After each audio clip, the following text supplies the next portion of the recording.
Geordies, welcome back to another episode. And I said there wasn't going to be an episode today, but I've got a spare hour, so I thought, why not make a little short video on transfer talk? Because we've been linked to more players are being questioned to be leaving, and one player I'm quite surprised about, so I'm going to give you my thoughts. I want to hear your thoughts in the comments, but these are what Keith Downey has said about Newcastle United. The likes of Martin Dubravka, which I agree with, Kieran Trippier, which I might not agree with, Matt Targett, yes please, Sean Longstaff, see you later, Callum Wilson, adios, and Joe Willock could potentially depart this summer. Personally, I think Kieran Trippier, that isn't a position that we are desperate to strengthen because we've got Tino to play there, and then Trippier brings that experience. I think he's got another year in him. Maybe next summer we should be looking to offload him. But for that valuable experience, somebody that can come in and just for our youngsters to learn from, Kieran Trippier is absolutely perfect for that, especially with Champions League coming up. So what I will say about this rumoured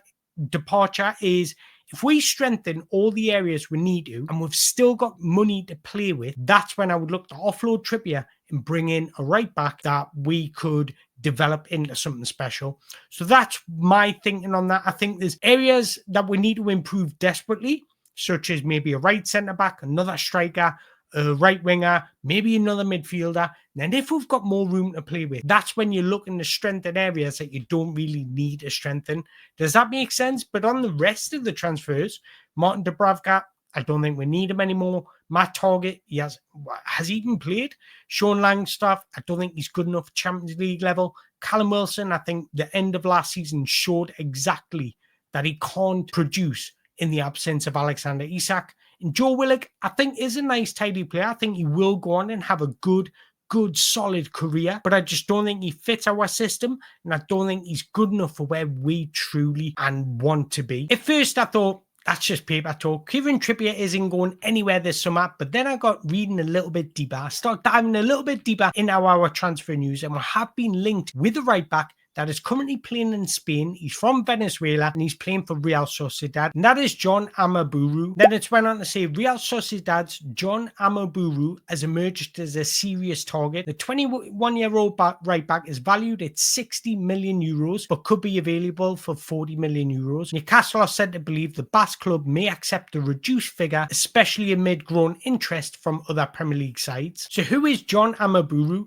Well, I'm here to tell you exactly who he is and what he could bring. He's 22 years old, born in 2002. He's over 5'9". I forgot to change that. So he's about 6'1". He started as a defensive midfielder in his career before moving to centre-back. And now, since he's joined Real Sociedad's senior team, he's only played at right back and then one or two occasions at left back. He's from Venezuela. He actually played and joined Real Sociedad in 2016, but due to FIFA regulations, he had to return to Venezuela, where he joined Deportivo La Coruña before joining Real Union, before rejoining Real Sociedad in 2023, playing for Real Sociedad B team, and then he's made his breakthrough in 2024. So what kind of defender is he? What would he bring as a right back? Well, his major qualities is his defensive qualities. He doesn't give you much going forward. He's not as good going forward as he is defensively. So defensively is where he truly shines. He's known for his strong defensive abilities. He's marking, tackling, good positioning, and he's got good reading of the game. He's extremely mature in his actions for his age. He's composed off the ball and he's really calculated with his aggression. He possesses good physical attributes. He's strong, he's quick, which makes him efficient against wingers, and he's very good in one-on-one situations. He reads opponents' movements well, and he's agile and quick enough to adjust when needed. And I think he's really strong defensively because he grew up being a defender, a defensive midfielder, so he didn't really get forward as much, and then playing as a centre-back, so he definitely didn't really get forward as much. That's why he doesn't give you much creativity in the final third. So areas where he would need to improve is his offensive actions. He's not as strong offensively as he is defensively.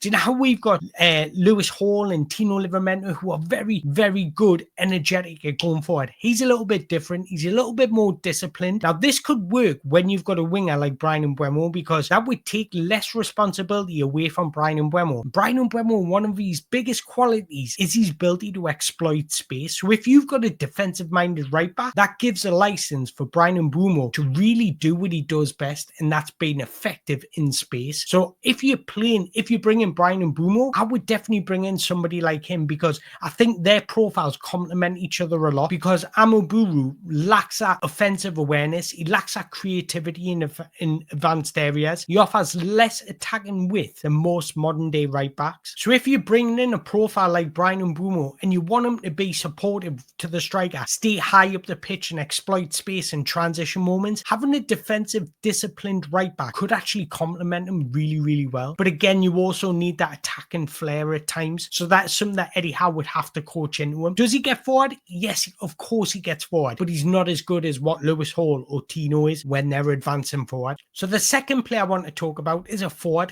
that we've been linked with today. He's currently playing in Spain again. Looks like we're dipping into that Spanish market when we've got Antonio Cordero coming. Potentially there's Real Sociedad right back, but we've been linked to a Barcelona player. Don't get too excited. No, but we have been linked to a Barcelona player because of his versatility, and that's why I think we're being linked with him. And that Barcelona player is Ferran Torres, who actually played for Manchester City for a while, if you can remember. He came through the Valencia Academy. He joined Manchester City in 2020, I believe it was. He made like 48 appearances. He scored roughly 9 or 10 goals. And then he joined Barcelona, and he's really excelled at Barcelona. I think every time he's got an opportunity, at times he has impressed. So he's 25, he's coming into his prime. He was born in 2000, he stands at 6 foot, and he definitely offers that versatility. He can play anywhere across the front line, and he's proven that at Barcelona, because at Barcelona he's played 71 times as a left winger, 40 times as a striker, and 40 times as a right winger. So he definitely offers that flexibility when you're looking to set up your formation. He's even played as a second striker, so if you want to be tactically flexible, Ferran Torres would definitely offer that, because he's comfortable in those central areas as he is those wider areas.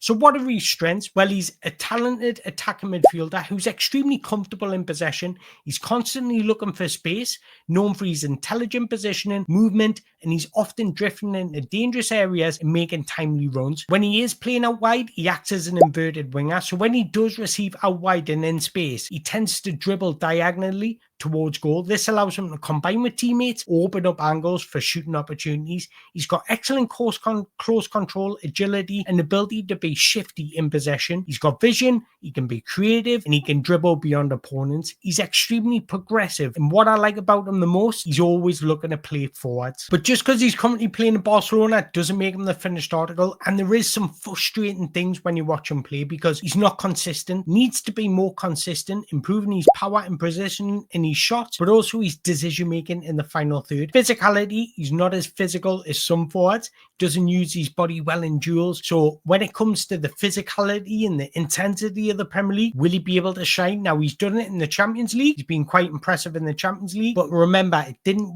quite work out at him for Manchester City. But I'm not a believer that just because it doesn't work at one club doesn't make you a bad player. It might just not be the environment for him. We've seen plenty of players where they look absolutely out their depth at one club, move to a different club, and they absolutely excel. So just because it didn't work out Manchester City doesn't make him a bad player. So what I'm trying to say about players is every player that reaches this level has ability. The reason why transfers don't work out, or players look a shell of themselves, is one, does their profile fit the style of play that the manager's playing? Or two, more importantly, are they comfortable in their environment? Think of a football like a workplace. If you're not happy in your workplace, you will not perform to the best of your ability. Football is exactly the same. The players that reach this level, playing for Barcelona, playing for Newcastle United, all have ability. They really, really do. You've got to have some talent to reach this top level of football. The reason why transfers don't work out the majority of time is for external factors, where they're happy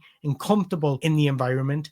That is why. While he excels in attacking space and finishes with fewer touches, refining his decision-making in the final third, such as knowing when to pass, when to shoot, when to dribble, needs improving. I actually wouldn't mind somebody like Ferran Torres just for his experience, because I think we're going into the Champions League with a lack of experience. But when it comes to frustration, he would certainly frustrate you at times throughout games. I've got no doubt about that. But there is one more bit of news I want to talk about, and that is Bayer Leverkusen are pushing to agree a deal for for 18-year-old centre-forward Christian Kofane, who has been linked with Newcastle United. The Magpies are expected to have a big summer transfer window after they had three very quiet transfer windows last season due to their compliance with the league's PSR rules. One thing I want to say about this guy, he's got a £5 million release clause. He's 18 years old. When you watch him play, you can see he's incredibly raw.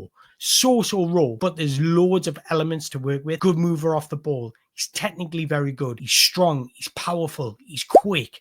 That's what you want in strikers these days, and he's certainly got it. He's got good finishing at times. Sometimes he can overcomplicate it, and he just needs a bit of a refinement. But you've seen him where when he's on it, and he can finish chances. And when you're signing players like this with a £5 million release clause for 18 years of age, it's an absolute high reward, low risk signing because his value's not going to drop. Even if you keep him for 2 years, right? And he doesn't really work out, he scores the odd goal here and there. He's going to get bought for around £5 million again. So you're not going to really be out of pocket. But the best case scenario, he absolutely excels at your club for the next 5 years, smashes in goals, plays very well, and then you sell him for 100 million. Or he just stays at your club for a long period of time, being extremely successful. They're the two best case scenarios. But with these young players, the values do not drop because you've got to consider inflation in it as well. So in 2 or 3 years to come, he will still be valued, if not more. Even if he doesn't impress at Newcastle United,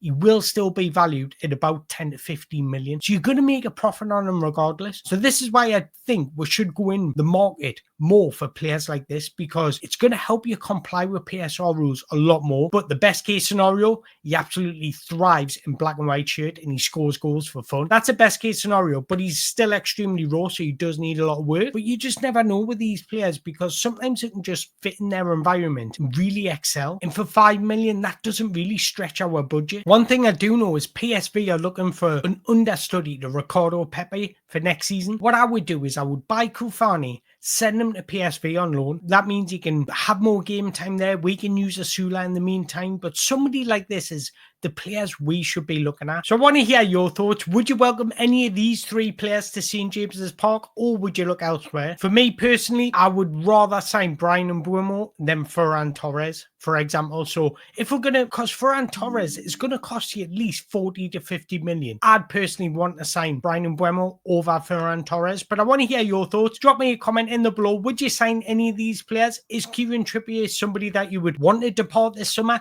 Let me know your thoughts in the comments below. But if you've enjoyed this video, make sure you hit that like button, hit that subscribe button. And until next time, away the lads.